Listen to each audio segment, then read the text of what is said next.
जय माता दी। मेरे सभी प्यारे दोस्तों, मैं लक्ष्मी शर्मा बड़ों को चरण स्पर्श, छोटों को प्यार और बराबर वालों को दिल से नमस्कार करती हूँ।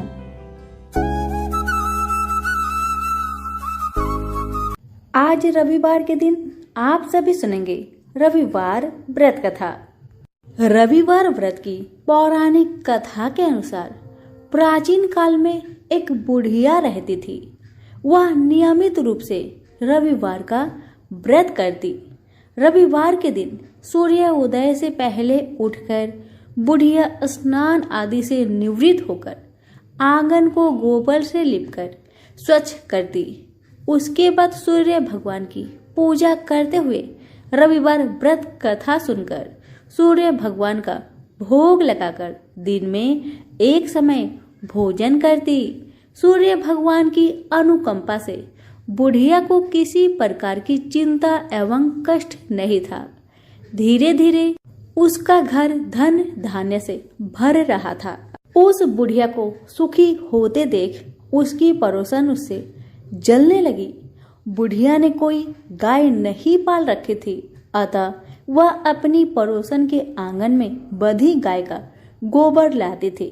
पड़ोसन ने कुछ सोचकर अपनी गाय को घर के भीतर बांध दिया। रविवार को गोबर न मिलने से बुढ़िया अपना आंगन नहीं लिप सकी। आंगन न लिप पाने के कारण उस बुढ़िया ने सूर्य भगवान को भोग नहीं लगाया और उस दिन स्वयं भी भोजन नहीं किया। सूर्यास्त होने पर बुढ़िया भूखी प्यासी सो गई। प्रातःकाल सूर्योदय से पूर्व उस बुढ़िया की आंख खुली तो वह अपने घर के आंगन में सुंदर गाय और बछड़े को देखकर हैरान हो गई। गाय को आंगन में बांधकर उसने जल्दी से उसे चारा लगाकर खिलाया। पड़ोसन ने उस बुढ़िया के आंगन में बंधी सुंदर गाय और बछड़े को देखा तो वह उससे और अधिक जलने लगी। तभी गाय ने सोने का गोबर किया। गोबर को देखते ही पड़ोसन की आंखें फट गई। पड़ोसन ने उस बुढ़िया को आसपास न पाकर तुरंत उस गोबर को उठाया और अपने घर ले गई तथा अपने गाय का गोबर वहां रख आई।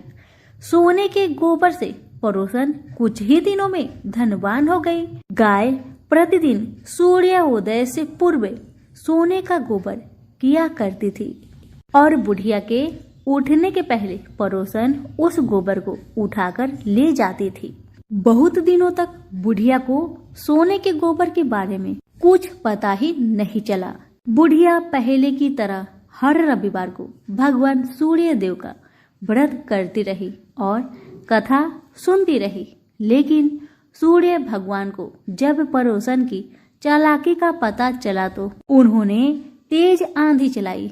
आंधी का प्रकोप देखकर बुढ़िया ने गाय को घर के भीतर बांध दिया। सुबह उठकर बुढ़िया ने सोने का गोबर देखा। उसे बहुत आश्चर्य हुआ। उस दिन के बाद बुढ़िया गाय को घर के भीतर बांधने लगी। सोने के गोबर से बुढ़िया कुछ ही दिन में बहुत धनी हो गई। उस बुढ़िया की धनी होने से पड़ोसन बुरी तरह जल भुनकर राख हो गई और उसने अपने पति को समझा बुझाकर उसे नगर के राजा के पास भेज दिया। सुंदर गाय को देखकर राजा बहुत खुश हुआ। सुबह जब राजा ने सोने का गोबर देखा तो उसके आश्चर्य का ठिकाना न रहा। उधर सूर्य भगवान को भूखी प्यासी बुढ़िया को इस तरह प्रार्थना करते देख उस पर बहुत करुणा आई। उसी रात सूर्य भगवान ने राजा को सपने में कहा, राजन, बुढ़िया की गाय व बछड़ा तुरंत लौटा दो, नहीं तो तुम पर विपत्तियों का पहाड़ टूट पड़ेगा, तुम्हारा महल नष्ट हो जाएगा। सूर्य भगवान के सपने से बुरी तरह भयभीत राजा ने प्रातः उठते ही गाय और बछड़ा बुढ़िया को लौटा दिया। राजा ने बहुत सा धन देकर बुढ़िया से अपनी गलती के लिए क्षमा मांगी। राजा ने पड़ोसन और उसके पति को उनकी इस दुष्टता के लिए दंड दिया। फिर राजा ने पूरे राज्य में घोषणा करवाई कि सभी स्त्री पुरुष रविवार का व्रत किया करें। रविवार का व्रत करने से सभी लोगों के घर धन्य धान्य से भर गया। राजतय में चारों ओर खुशहाली छा गई। स्त्री पुरुष सुखी जीवन यापन करने लगे तथा सभी लोगों के सारे कष्ट भी दूर हो गए। तो सभी प्रेम से बोलिए सूरज भगवान की जय हो। कथा। एक था राजा, एक थी रानी। उनके पास सिपाही, घोड़े, दास दासियां, धन दौलत सब कुछ था। सिर्फ उन्हें संतान नहीं थी। इसी कारण राजा रानी बहुत ही दुखी रहते थे। संतान प्राप्ति के लिए उन्होंने हर तरह का दान धर्म, धार्मिक अनुष्ठान, जप मंत्र, व्रत, पूजा पाठ किए, लेकिन कोई फायदा नहीं हुआ। अब राजा रानी दोनों ही बुढ़ापे की ओर बढ़ते गए। बुढ़ापे की ओर जैसे ही बढ़ते गए वैसे ही दोनों गहन सोच में पड़ गए। ये सोचकर कि उनकी कोई संतान नहीं है तो फिर इतने बड़े राज्य का क्या होगा? कौन बनेगा इस राज्य का वारिस? कौन लेगा प्रजा की जिम्मेदारी? राजा रानी दिन रात इसी चिंता में रहने लगे। उन्हें तो अब खाना पीना भी अच्छी नहीं लगती। एक सुबह की बात है कि राजा के दरबार में एक साधु जी आए तो दासी रानी को इतला करती है। तब वह दासी से कहती है, यह मेरा अंतिम दान धर्म है। इसके बाद में अपने हाथों से कोई दान धर्म नहीं करूंगी। रानी चावल भरा छाछ हाथ में लेकर बाहर आती है और साधु की झोली में भिक्षा डालने के लिए आगे बढ़ती है तो उसके चेहरे पर छाई हुई चिंता साधु की दृष्टि में आती है। वह पूछते हैं, क्या बात है रानी साहिबा, क्या हुआ है? आप इतनी चिंतित और उदास क्यों है? तब रानी ने साधु महाराज को अपनी सारी व्यथा सुनाई और सिसकने लगती है। उस पर वह साधु कुछ पल गंभीर हो जाते हैं और कहते हैं, चिंता मत करना रानी साहिबा, आपकी संतान होगी, आपकी इच्छा पूरी हो जाएगी, चिंता ना करे। आपकी कोख से एक पुत्र जन्म लेगा, मात्र वह 14 साल तक ही आप लोगों को मिलेगा। उसके आगे वह इस मृत्यु लोक में नहीं रह पाएगा। इससे बढ़कर आपको कुछ देना मेरे लिए संभव नहीं है। अपनी बात पूरी करते उसने अपनी झोली में हाथ डाला, थोड़ी सी भभूत निकालकर रानी को दे दी और कहा, आप और महाराज दोनों इसे बांटकर ग्रहण करना, आपको जल्द ही पुत्र प्राप्ति होगी। इतना कहकर साधु अपनी राह में चले गए। उनके जाने के बाद रानी सोचने लगी, 14 साल तो 14 साल ही सही, उतने समय के लिए हमें पुत्र तो मिलेगा, यही काफी है। उतने साल तक मैं उसे जी जान से बड़ा करूंगी, उसे ढेर सारा लाड़ दुलार करूंगी, अपनी संतान की हर मुरादे को पूरी करूंगी। उस रात अपना सारा राजकाज खत्म करके राजा जब रानी के महल में गए तो रानी ने क्या किया कि राजा को सारी बात बताई जो साधु जी ने उन्हें बताया था। रानी ने साधु की दी भभूत राजा को दिखाकर बोली, साधु महाराज ने यह भभूत हम दोनों को ग्रहण करने को कहा है। राजा बोले, इतना दान धर्म किया, जब तब किया, कोई फल नहीं मिला, अब इस भभूत से हमें संतान प्राप्ति होगी, ऐसा है क्या? उस पर रानी बोली, जब इतना सब कुछ किया तो अब यह भी सही करके देख लेते हैं। अब बेमतलब की उस साधु के क्रोध को क्यों हम बुलावा दे। राजा को अब किसी पर विश्वास नहीं था, लेकिन पत्नी को दुख न पहुंचे इसलिए वह राजी हो गए। राजा राजी हो गया तो फिर क्या होता है कि राजा रानी दोनों नहाते धोआते हैं, फिर अपने अपने भगवान का स्मरण करते हैं, अपने पुरखों को स्मरण करते हैं और उस साधु महाराज का नाम स्मरण करके वह भभूत बांट कर दोनों खाते हैं। उसके बाद दोनों निश्चिंत होकर सो जाते हैं।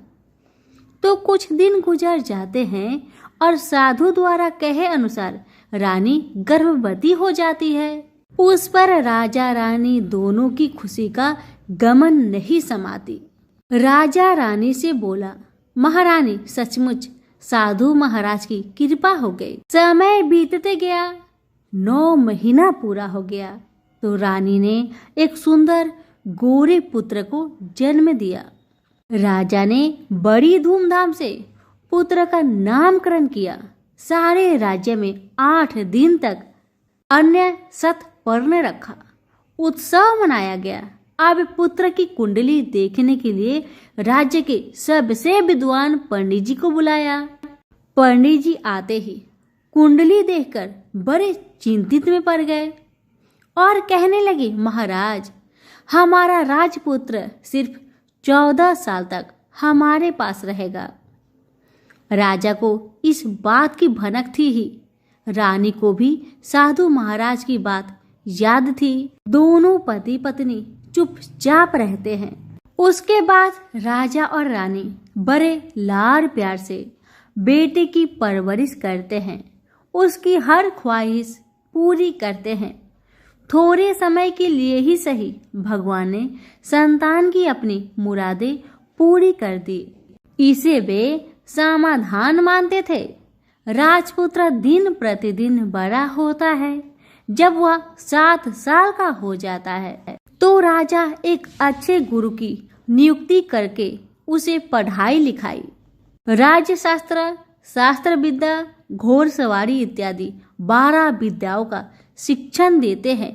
जब वह सब शास्त्र विद्या में पारंगत हो जाता है और 12 साल की उम्र का हो जाता है तब एक अच्छी सी राजकन्या खोजकर उसकी शादी कर दिया गया। शादी के 2 साल बीत जाते हैं, बेटा 14 साल का हो जाता है। एक दिन राजपुत्र राजा से बोला, पिताजी मैं अपना सारा राज्य घूमकर देखना चाहता हूँ। आज तक मैंने सिर्फ इस राजबाड़े के अतिरिक्त कुछ नहीं देखा है। बेटे की बात सुनकर राजा बड़ी चिंतित हुए, क्योंकि पुत्र को 14वां साल शुरू हो गया था। अब कोई अनहोनी होने का वक्त नजदीक आ पहुंचा था, लेकिन राजा ये सब बातें पुत्र को बता नहीं सकता था। वह क्या करता है कि चेहरे पर खुशी लाकर बेटे से कहता है, हाँ हाँ जरूर जाओ बेटा जरूर, तुम्हें अपना सारा राज्य घूमकर देखना चाहिए, कहाँ क्या है ये सब जानना चाहिए। कल तो मेरे बाद तुम्ही को राजा बनना है। मात्र एक बात का ध्यान रखे कि तुम जहाँ जा रहे हो, क्या कर रहे हो, क्या बात अपनी पत्नी को नहीं बताना। पुत्र ने कहा, ठीक है पिताजी, आपने जो कहा है मैं वैसा ही करूँगा। तो होता है ये कि राजपुत्र दिन भर अपने पत्नी के साथ मौज मस्ती करता है, खुशियाँ मनाता है और रात को ठीक 12 बजे बिस्तर से उठकर बाहर चला जाता है। फिर पौ फटने से पहले वापस अपने महल में आकर सो जाता है।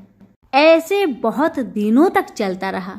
अब पुत्र का 14वां साल खत्म होने में कुछ दिन ही बाकी रहते हैं। इतने में ये होता है कि उसकी पत्नी यानी छोटी रानी रात में जाग जाती है। वह देखती है कि बिस्तर पर राजपुत्र नहीं है। वह महल में सब जगह देखती है तो राजपुत्र कहीं भी नजर नहीं आते। तो ये बात वह किससे कहेगी और क्या करेगी? बेचारी चुपचाप रहती है। फिर भोर होने पर वह देखती है कि उसका पति अपनी जगह पर सोया है। छोटी रानी अपने पति से कुछ नहीं पूछती, लेकिन दूसरी रात भी वैसा ही होता है। तीसरी रात, चौथी रात, ऐसे ही बहुत दिन तक चलता है। रानी बहुत चिंतित हो जाती है। पति रात को जाता कहाँ है, किससे मिलने जाता है? छोटी रानी के मन में ढेर सारी सवाल उमड़ जाते हैं, लेकिन छोटी रानी को राजकुमार से सवाल करने में डर लगता था। शायद उसका पति गुस्सा हो बैठे। सास ससुर से पूछने के बारे में सोचा तो उसकी कुल मर्यादा बीच में आ जाती थी। इसी तरह मन ही मन में बेचैन रहती थी। इस हालत में उसे खाने पीने में दिलचस्पी नहीं होती थी। वह दुबली पतली हो जाती है। उसी राज्य में एक फूल बेचने वाली एक बूढ़ी मालिन रहा करती थी। वह हमेशा छोटी रानी को फूल देने उसके महल में आती थी। उस बुढ़िया का ध्यान छोटी रानी पर जाता है। वह उससे पूछती है, बेटी तुम्हें किस बात का दुख है? तुम इस तरह सूख कर काटा क्यों बनी जा रही हो? उस पर रानी कहने लगी, क्या बताऊं बूढ़ी अम्मा, तुम्हारा राजपुत्र हर रात बिस्तर पर से उठकर कहीं और चला जाता है और सुबह भोर होते ही वापस आकर सो जाता है। वह कहाँ जाता है? प्रेमिका से मिलने जाता है क्या? यह सोचकर मैं अन्न जल ग्रहण नहीं कर पाती और सूख सूख कर इस तरह कांटा बन गई हूँ। बुढ़िया सब बात सुनकर उसे एक उपाय बताती है और कहती है, बेटी तुम ऐसा ही करना, आज रात तुम सोना मत, उसके पीछे जाकर देखना कि वह कहाँ जाता है, क्या करता है, उसकी अच्छी तरह से पहरेदारी करना। इस पर छोटी रानी ने कहा, मुझे नींद आ गई तो मैं क्या करूंगी? तब बूढ़ी अम्बा ने कहा, तुम्हें नींद न आए इसलिए एक काम करना, अपने बाएं हाथ की उंगली में एक जख्म करना, उस पर थोड़ी सी मिर्च छिड़कना, उससे तुम्हें बड़ी जलन होगी और उस पीड़ा से तुम्हें रात भर नींद नहीं आएगी। रानी बुढ़िया के कहे अनुसार करती है। उंगली की जलन से उसे बड़ी देर तक नींद नहीं आती, लेकिन बाद में वह सो जाती है। दूसरे दिन सुबह बुढ़िया फूल लेकर उसके महल में पहुंचती है और पूछती है, क्या हुआ बेटी, देख पाई? क्या तुम्हारा पति कहाँ जाता है? रानी कहने लगी, नहीं अम्मा, पहले कुछ समय जलन के कारण मुझे नींद नहीं आई, पर कुछ देर पश्चात मैं सो गई थी। बुढ़िया कहने लगी, कोई बात नहीं, आज तुम उंगली पर पहले से थोड़ा ज्यादा जख्म करना और ज्यादा मिर्च लगाना। बूढ़ी अम्मा के कहे अनुसार छोटी रानी ने वैसा ही किया, परंतु वह सिर्फ पति के बिस्तर से उठकर बाहर निकलते वक्त जाग पाई थी। वह उसके पीछे नहीं जा सकी क्योंकि उसकी आंखें उस समय तक मुद गई थी। दूसरे दिन सुबह बूढ़ी अम्मा आई तो उसने पूछने से पहले ही छोटी रानी ने बूढ़ी अम्मा को रोक कर कहा, अम्मा मैं आज भी उनकी पहरेदारी ठीक तरह नहीं कर पाई। बुढ़िया कहती है, रोना नहीं बेटी, सब कुछ ठीक हो जाएगा। तुम आज रात जख्म और बड़ा करना और उस पर ज्यादा से ज्यादा मिर्च छिड़कना। और एक काम करना बेटी, वह जब जाने के लिए निकलता है तो उसका रास्ता रोकना। बुढ़िया ने जैसा बताया रानी ने वैसा ही किया।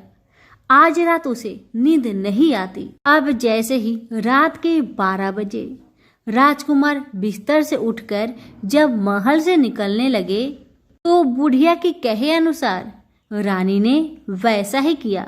दौड़कर जाकर अपने पति का रास्ता रोककर कहने लगी कि कहाँ जा रहे हो, किससे मिलने जा रहे हो, मुझे बताओ। राजपुत्र उसे समझाने की बहुत कोशिश करता है।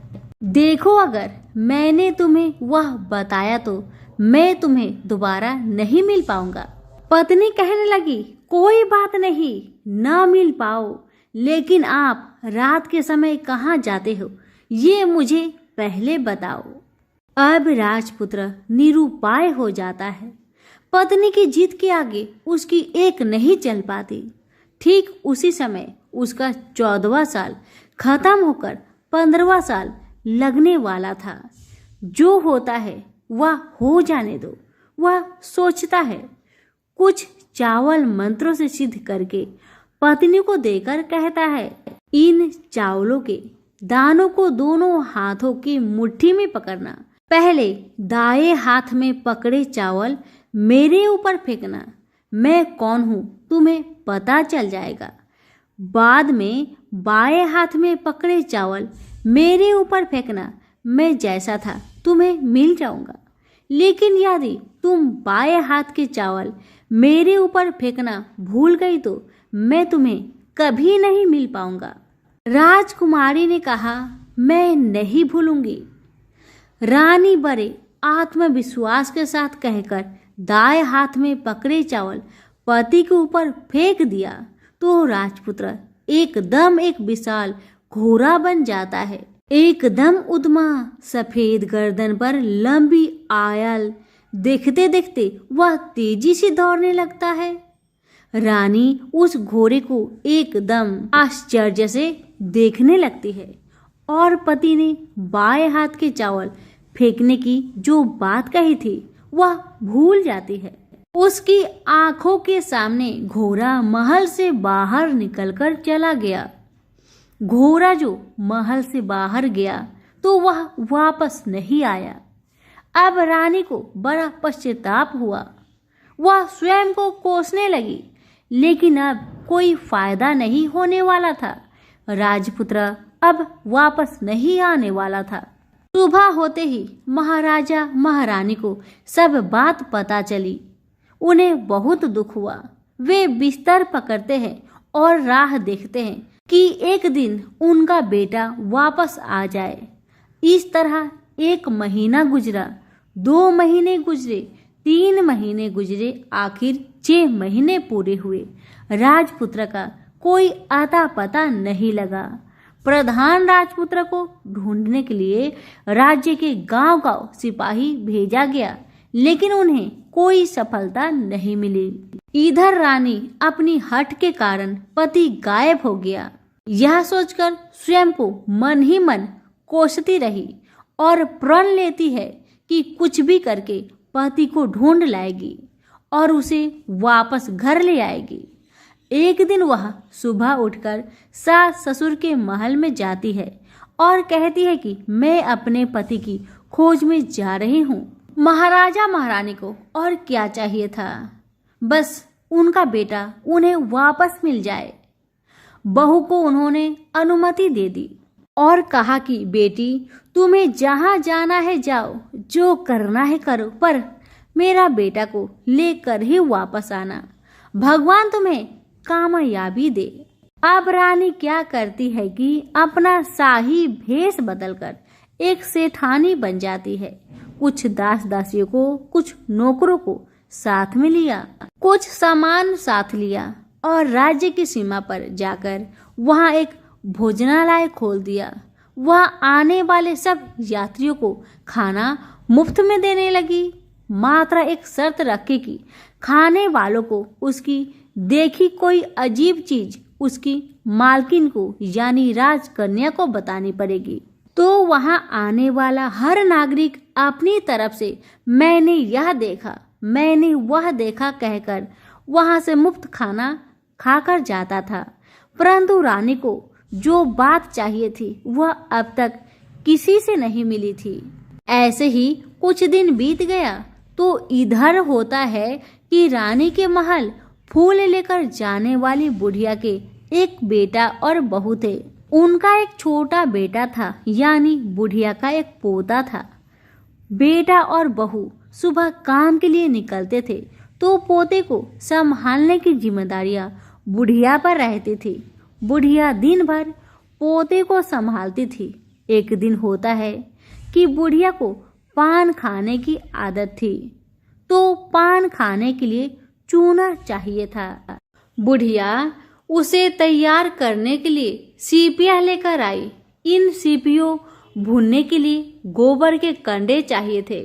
कंडे इकट्ठा करने के लिए वह बांस की टोकरी लेकर चरवाहे के मैदान में गई। वहां बहुत सारे कंडे थे। उन्हें जमा करते करते उसे घर आने में अंधेरा हो गया। इस और शाम होते ही काम से वापस बेटा बहू घर पहुंचे तो देखा कि बच्चा घर पर अकेला है और रो रहा है। वे दोनों गुस्से से लाल पीले हो गए। इतने में बुढ़िया घर आ पहुंची। बेटा ने पूछा, पोते को घर पर अकेला छोड़कर तुम कहाँ गई थी? बुढ़िया बताने लगी कि मैं गोबर के कांडे इकट्ठा करने गई थी। इस पर बेटा बोला, दोबारा बच्चे को अकेला घर पर छोड़कर यदि कहीं गई तो मैं तुम्हें बहुत पीटूंगा। बुढ़िया कहने लगी, नहीं बेटा, फिर कभी ऐसा नहीं करूंगी। लेकिन दूसरे ही दिन बुढ़िया वह बात भूल गई और फिर चरवाहे के मैदान पर कंडे इकट्ठा करने चली गई। शाम को जब बेटा बहू काम से वापस लौटे तो देखते हैं कि बच्चा घर पर अकेला है और वह रो रहा है। अब उसके बेटे की सहन शक्ति खत्म होने लगी और बुढ़िया के वापस आने पर उसे घर से निकाल दिया। बुढ़िया रात भर घर के बाहर अंधेरे में बैठी रही और सुबह होते ही हाथ में टोकरी लेकर कंडे इकट्ठा करने के लिए निकल गई। उस दिन उस पर कंडे इकट्ठा करने का मानो पागलपन सवार था। कंडे इकट्ठा करते करते जब अंधेरा छा गया उसे मालूम ही नहीं चला। उसे जब ध्यान आया तो गांव का रास्ता भी ठीक तरह से दिखाई नहीं दे रहा था। वह अंधेरे में आंखें फाड़कर देखती है, किसी तरह आगे निकल पड़ी तो क्या होता है कि एक कपिला गाय छन छन की आवाज करते, गले की घंटी बजाते ठुमुक ठुमुक कर उस मैदान पर आ गई। उसे देखकर बुढ़िया सोचने लगी कि इस गाय के पीछे पीछे जाऊंगी तो गांव तक पहुंच जाऊंगी। तब बुढ़िया उसके पीछे पीछे जाने लगी। वह गाय क्या करती है कि उस मैदान से लेकर एक एक करके 6 मैदान पार करती है। आखिर में वह 7वें मैदान पर पहुंचती है तो वहां क्या होता है कि उस मैदान पर एक बड़ा सा पत्थर है। गाय जाकर उस पत्थर को अपना सींग मारती है। सींग मारा तो वह पत्थर टूट गया और हट गया और पाताल में नीचे जाने की सीढ़ियां दिखाई देने लगी। तब वह गाय उन सीढ़ियों से नीचे जाने लगी। बुढ़िया वह सब देखती रही और झट जाकर गाय की पूंछ को पकड़ लिया। पूंछ पकड़कर वह गाय के साथ नीचे पाताल पहुंच गई। पाताल में पहुंचते ही तुरंत गाय की पूंछ छोड़ दी और इधर उधर देखने लगी। वहीं से बुढ़िया ने देखा कि पाताल में सब जगह जगमगाहट है, दिया दीप जलते हैं और तेज रोशनी गाय के ऊपर पड़ रही है और वहां अद्भुत घटनाएं घटने लगी। गाय के नीचे जाते ही उसके गले में अपने आप सांकल पड़ गई और छमछम करके कोई दूधारी में गाय का दूध दोहने लगी। लेकिन जो भी कोई वह कर रहा है वह मात्र दिखाई नहीं दे रहा। बुढ़िया बहुत घबरा गई, कहाँ आकर फंस गई। वह सोचने लगी कि और यहाँ वहाँ छिपने के लिए जगह ढूंढने लगी, लेकिन उसे कहीं भी जगह नहीं मिली। हर जगह उजाला ही उजाला था। तो वह यूं एक कोने में खड़ी रह गई और जो कुछ सामने हो रहा था उसे चुपचाप देख रही थी। कुछ पल के बाद वहां झट से एक उम्दा सफेद घोड़ा आया। वहां 2 कुंड थे। उसमें से एक कुंड में उस घोड़े ने छलांग लगाई और ऊपर आ गया। अब उसे राजपुत्र का रूप प्राप्त हो गया। राजपुत्र बनने के बाद उसने दूसरे कुंड के पानी में स्नान किया, वहां रखे नए कपड़े पहने। नजदीक ही एक सुंदर पलंग था, उस पर आकर बैठ गया। उसके सामने अपने आप 5 पकवानी की थाली आ गई, दूध की एक प्याली आ गई, पान सुपारी आ गए। उसके सामने एक दिया जलता रहा। राजपुत्र ने खाना खाया, दूध पिया, पान सुपारी खाया और बिस्तर पर लेट जाने से पहले सूर्य देव का स्मरण करके सामने जलते हुए दिए से पूछा, दिए दिए दीप कर, मेरे माता पिता क्या कर रहे हैं? दिया बताने लगा, बेटे के शोक में डूबे हैं। राज्य कौन संभाल रहा है? राज्य प्रधान संभालता है। मेरी पत्नी क्या करती है? दिया बोला, उसने चौराहे पर भोजनालय शुरू किया है और आते जाते लोगों से वह नई खबर के बारे में पूछती है। दिए के यह कहते ही राजपुत्र कहने लगा, ठीक है। उसके बाद वह सो गया। बुढ़िया कोने में खड़ी रहकर यह सब देखती रही। ऐसी अद्भुत घटना उसने जिंदगी में पहली बार देखी थी। उसे अंदर ही अंदर चुलबुलाहट होने लगी। वह अपनी भूख प्यास भूल गई और आगे क्या होता है कि उसे उत्सुकता से देखने लगती है। लेकिन उसके बाद और कुछ घटनाएं नहीं घटती। रात गुजर गई और सुबह हो गई। सुबह होने पर पलंग पर सोया राजपुत्र उठा और फिर से पहले वाले कुंड में छलांग लगाई तो वह फिर से घोड़ा बनकर कुंड से बाहर आ गया। बाहर आते ही वह तेजी से उस पाताल नगरी से बाहर निकल गया। लेकिन वह कहाँ गया, बुढ़िया को कुछ पता नहीं चला। उसके बाद पिछली रात की तरह कोई उस गाय का छमछम करके दूध दुहने लगा। जैसे ही दूध दुहाना खत्म हुआ, उसके गले की साकल अपने आप खुल गई और वह गाय तेजी से ऊपर जाने लगी, सीढ़ियां की ओर भागने लगी।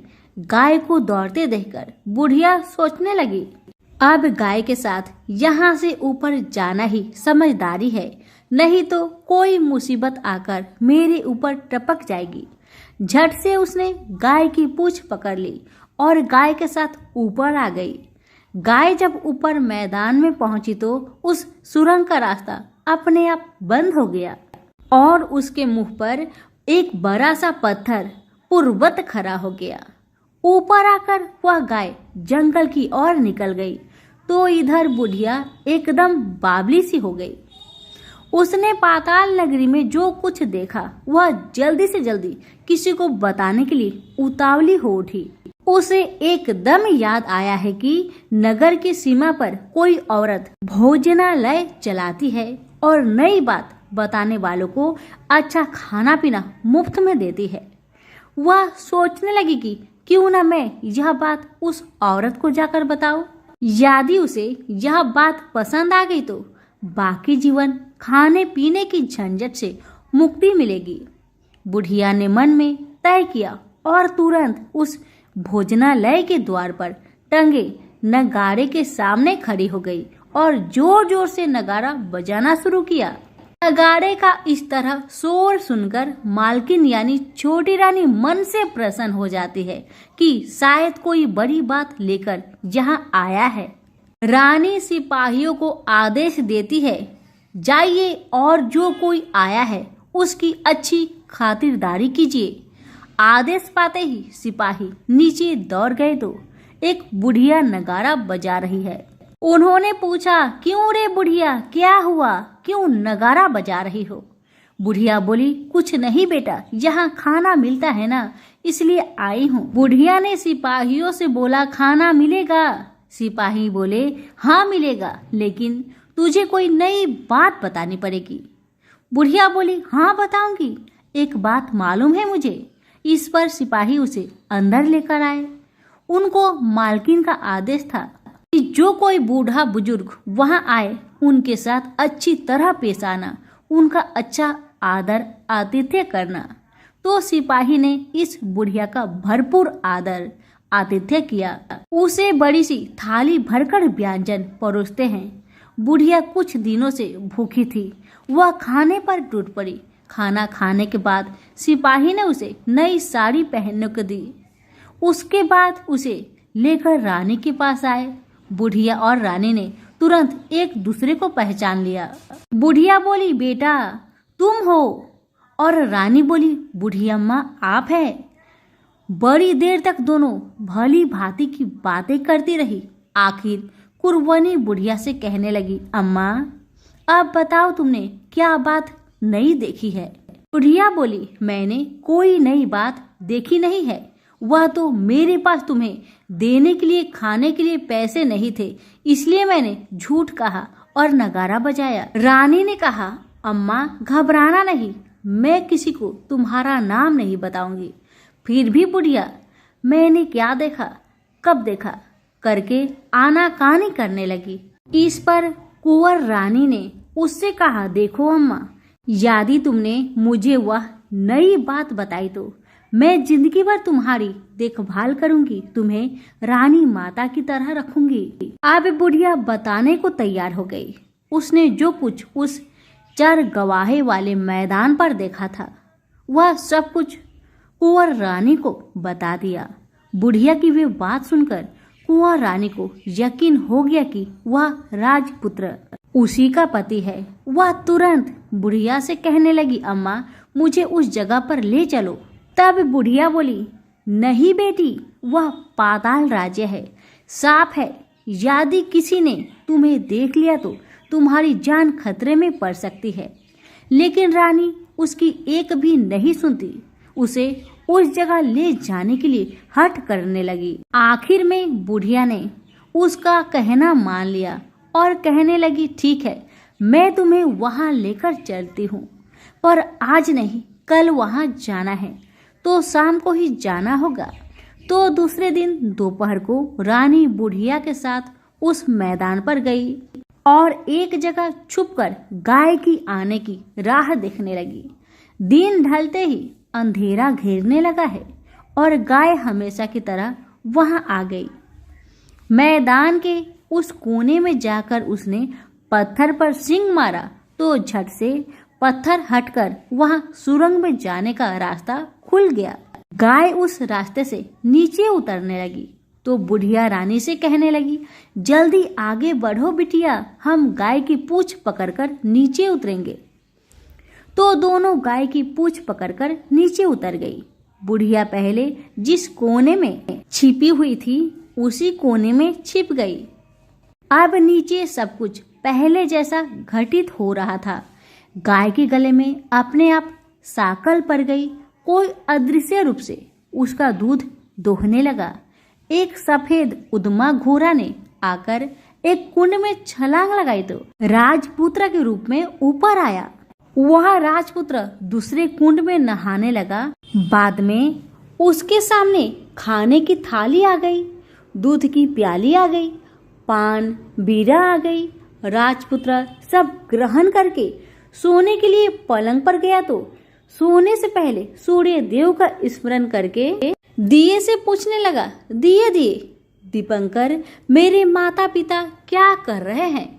तो दिया कुछ जवाब नहीं दिया, बल्कि वह बुझने लगा है। तब राजपुत्र को कुछ अघटित हुआ। इसका संदेह हो गया कि वह उदास हो गया और जो कुछ हुआ है वह हो जाने दो, ऐसा सोचकर सोने के लिए बिस्तर पर लेट गया। अब रानी का संयम छूट गया। वह दौड़कर पति के पास गई और उसके पैर पकड़ने के लिए आगे बढ़ने लगी। राजपुत्र तुरंत ही पत्नी को पहचान लिया। वह झट से पीछे हट गया और चिल्लाने लगा, नहीं नहीं, मुझे मत छूना, सर्वनाश हो जाएगा। रानी दोनों हाथ जोड़कर पति से अपनी भूल स्वीकार करने लगी। स्वामी, मुझसे भूल हो गई है। मुझे आपसे नहीं पूछना चाहिए था कि आप रात को कहाँ जाते हो।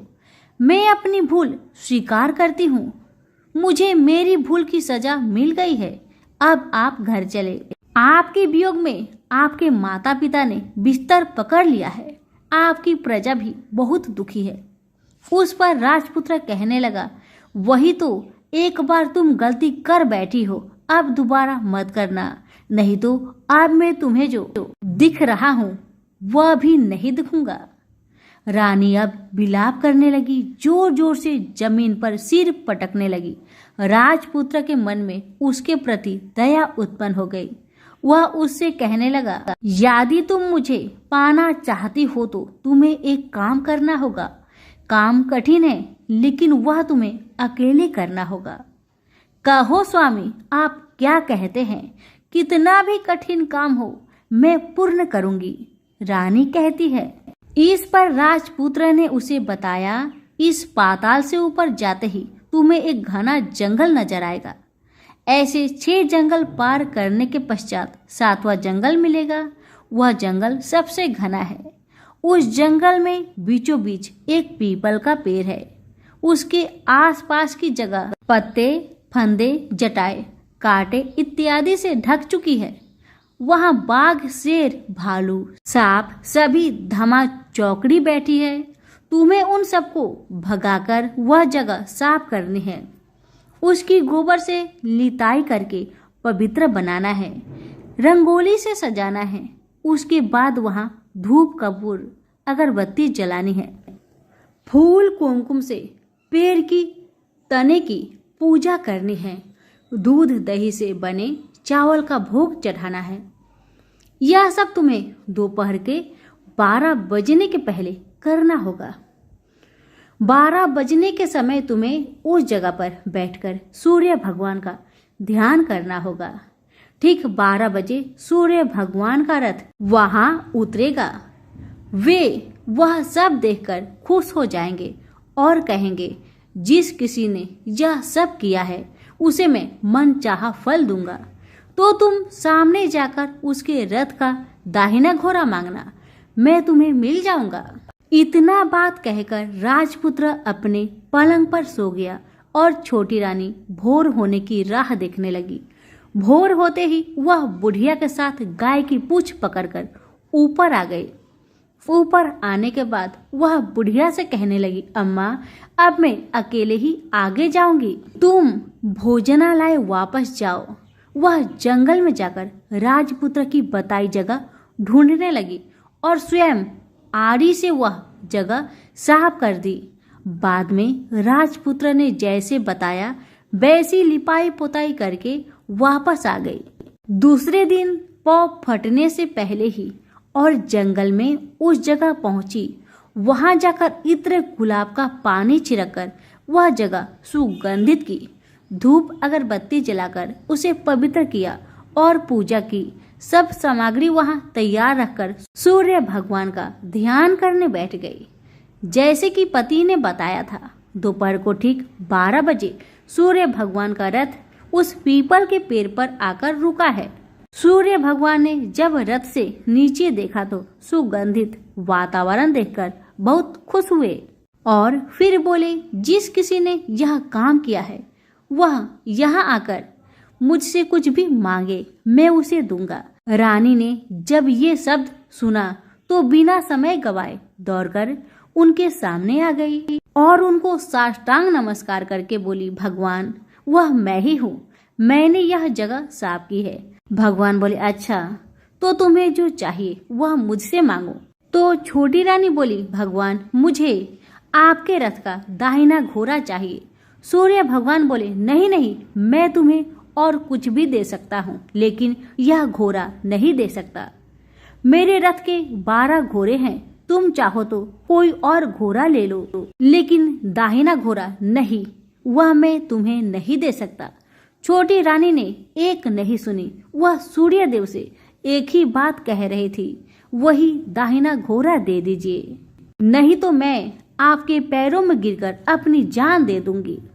अब सूर्यदेव धर्म संकट में पड़ गए। उन्होंने वचन दे दिया था, अब अपने वचन से पलट भी नहीं सकते थे। भगवान ने कहा, ठीक है, दे दिया तुम्हें घोड़ा। सूर्यदेव ने कहा, फिर एक बात और भी कही, देखो, मैंने तुम्हें घोड़ा तो दिया है, लेकिन वह तुम्हें यहाँ नहीं मिलेगा, तुम्हें उसे पाताल में जाकर लाना होगा। रानी बोली, पाताल में ही क्या भगवान, मैं उन्हें पाने के लिए कहीं भी जा सकती हूँ। रानी को वचन देकर सूर्यदेव अपने मार्ग से चले गए और इधर रानी जंगल से अपने भोजनालय में आ गई। फिर वह बुढ़िया को लेकर उस मैदान पर आ गई। जल्दी ही शाम हो गई। शाम होते ही वहां वह गाय आ गई और उसने सींग मारकर सुरंग का पत्थर हटाया तथा नीचे उतरने लगी। रानी और बुढ़िया जल्दी जल्दी उसकी पूंछ पकड़कर नीचे उतर गए। नीचे पाताल में सब घटनाएं पहले की तरह ही घटने लगी। घोड़े का एक कुंड में नहाकर राजपुत्र बन जाना, नहा धोकर पलंग पर जाकर बैठना, तो उसे खाने की थाली, दूध की प्याली आना, पान पीरा आना। लेकिन आज एक बात नई घटी। आज दो दो थाली, दो दो दूध की प्याली, दो दो पान पीरे उसके सामने आए। वह कुछ नहीं बोला।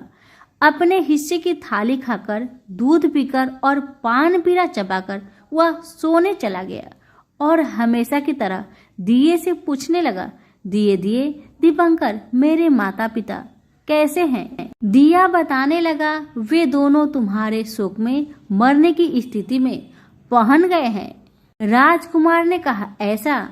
झट से उसकी आंखों से आंसू टपकने लगे। फिर वह पूछने लगा, दिए दिए दीपंकर, मेरा राज्य कौन चला रहा है? दिया बोला, तुम्हारा राज्य प्रधान चला रहा है और वह सब कुछ हड़प चुका है। वह प्रजा पर बहुत अत्याचार कर रहा है। सुनकर राजपुत्र को बहुत गुस्सा आया। वह गुस्से से अपनी मुट्ठी भींचने लगा।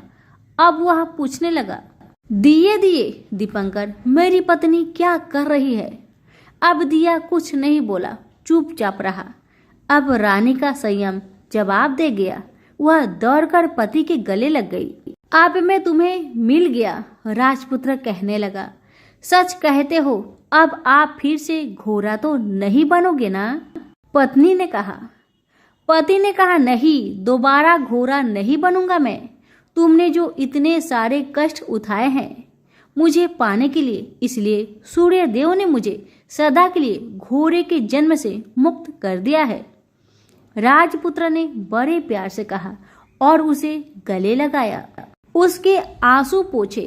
कुछ देर पश्चात भोर हो गई तो गाय की श्रृंखला टूटकर वह ऊपर भूलोक पर जाने लगी। रानी, राजपुत्र और बुढ़िया उसकी पूंछ पकड़कर ऊपर आ गए। ऊपर आने पर वे सीधे भोजनालय में पहुंचे।